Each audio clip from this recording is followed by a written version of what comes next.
10 interesting things about Earth. Earth is not flat, but it's not perfectly round either.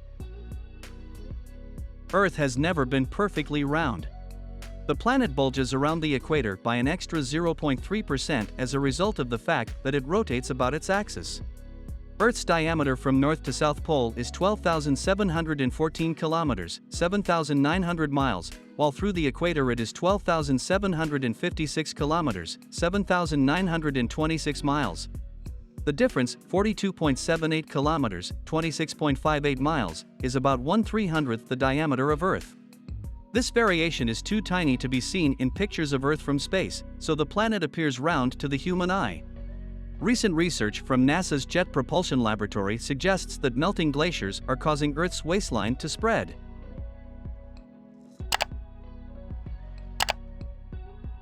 The days are getting longer. The length of Earth's day is increasing. When Earth was formed 4.6 billion years ago, its day would have been roughly 6 hours long. By 620 million years ago, this had increased to 21.9 hours. Today, the average day is 24 hours long, but is increasing by about 1.7 milliseconds every century. The reason? The Moon is slowing down Earth's rotation through the tides that it helps create. Earth's spin causes the position of its tidal ocean bulges to be pulled slightly ahead of the Moon-Earth axis, which creates a twisting force that slows down Earth's rotation. As a result, our day is getting longer, but not long enough to make a difference to your busy schedule.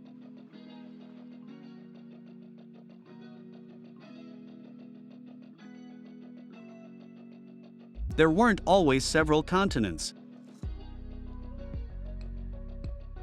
Earth's continents have had an on-again, off-again relationship that has lasted for millions of years.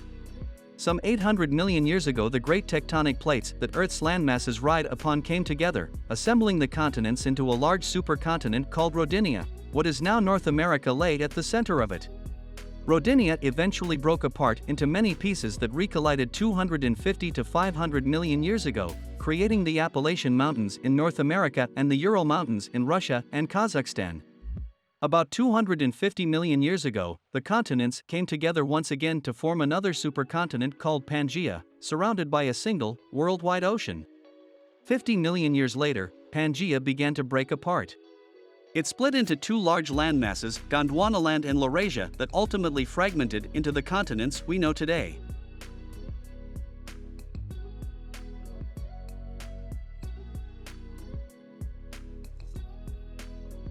Earth's icy times.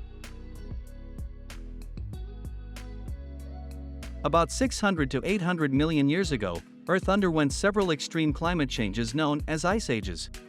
The climate became so cold that some scientists believe Earth nearly or completely froze several times. This is known as the snowball Earth theory. There may have been 4 such periods of alternate freezing and thawing, triggered by reductions in greenhouse gases such as methane and carbon dioxide, during which Earth would have been covered by glacial ice from pole to pole.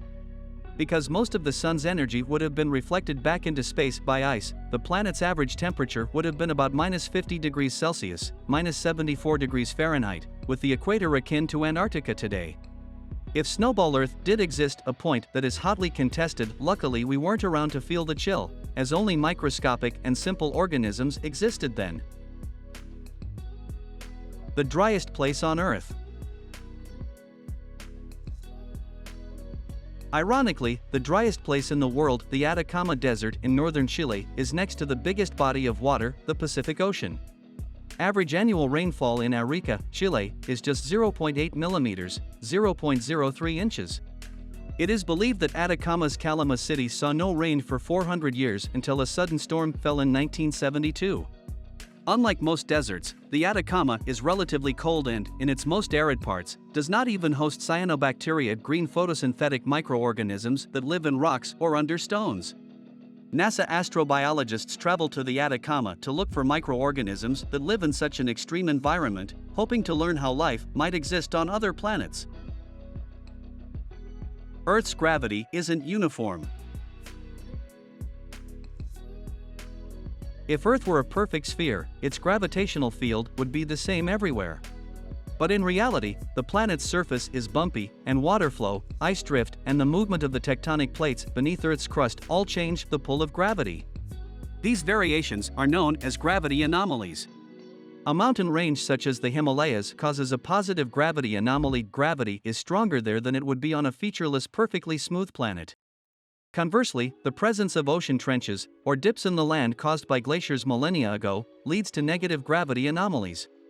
NASA's GRACE, Gravity Recovery and Climate Experiment, mission, orbiting above us, is mapping Earth's gravitational field in unprecedented detail.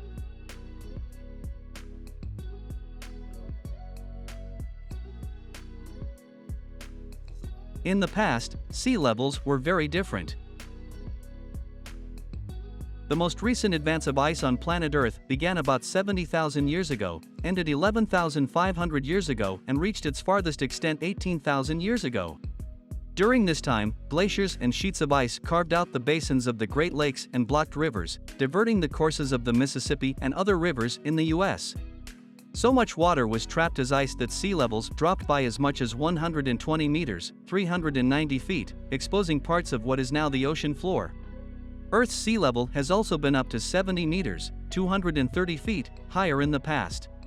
During the last interglacial period, the sea was actually 5 to 7 meters, 16 to 23 feet, higher than it is today.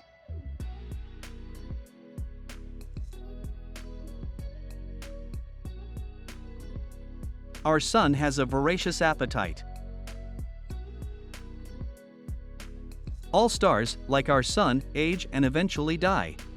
As the sun exhausts its supply of hydrogen, it will collapse under gravity, ultimately ballooning into a red giant that is 100 times bigger and 2,000 times more luminous, vaporizing Earth in the process. But don't worry, it won't happen for about 5 billion years. One option is to leave the planet before this happens, but that would require as yet unimagined technology and a habitable destination. The other possibility is that, over the next few billion years, a passing star could disrupt Earth's orbit and kick it away from the Sun. Scientists have suggested the odds of this are 1 in 100,000, better than winning the lottery. Unfortunately, left without a sun, our descendants would probably end up freezing to death.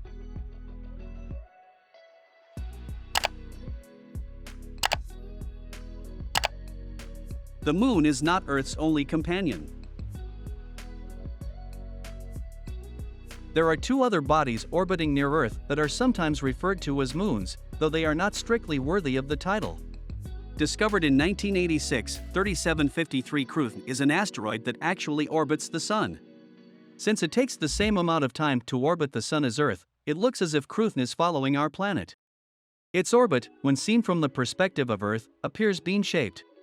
Asteroid 2002 AA29 also orbits the Sun once a year, following a more bizarre horseshoe-shaped path that brings it close to Earth, within about 5.9 million kilometers or 3.7 million miles, every 95 years.